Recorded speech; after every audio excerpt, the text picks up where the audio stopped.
Okay, so this is spongy. When you press on it, it's, you know, it's like a sponge. It's squishes, but it's not a liquidy anymore. It's sponged.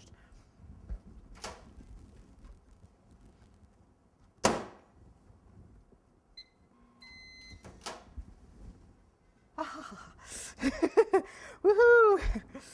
Okay, so 10 seconds, and as you can see, it's pretty melted. I can give it a couple more seconds to try and melt these other pieces. You know, I'm not going to worry about that. I'm just going to take them out. You can give it another 3 or 4 seconds to melt this extra piece, but I'm just going to take it off because I don't want to wait. So I'm just going to, you just take it out. If you do have any clumpy pieces like this, you definitely want to get rid of them. You don't want them, you know, poured onto this mat because they'll show.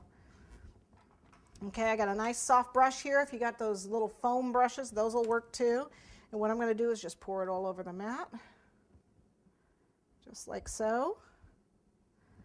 All of it. One of those recipes is perfect for this, covering this mat, believe it or not. And you got to work fairly fast because this cools off really fast, and then you won't be able to spread it out.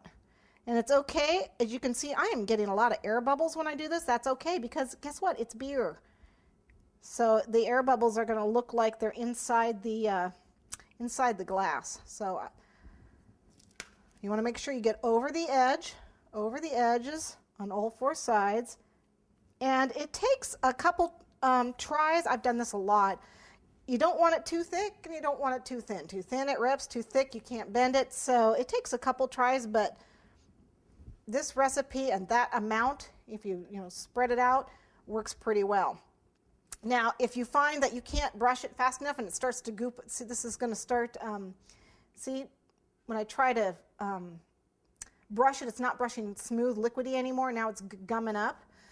You can keep a heating pad underneath this to keep it warm while you're moving it or while you're adjusting the gelatin evenly around your mat. You can keep a heating pad to keep it warm, but ours is fine. We're good. We don't need to do anything else.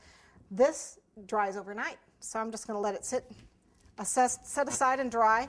And you saw I already took it off and what it looks like when I take it off. Okay.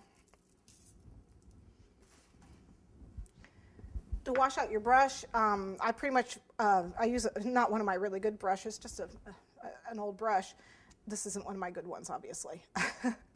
But what I do is use really, really hot water, and it rinses it right out. And this is a brush I use all the time, and the bristles come right back nice and soft. So really, really hot water to wash out the extra gelatin. Don't wait till it gets hard as a rock to do that. Pretty much wash it out right away. Okay, let's finish our cake. Frosting our cake.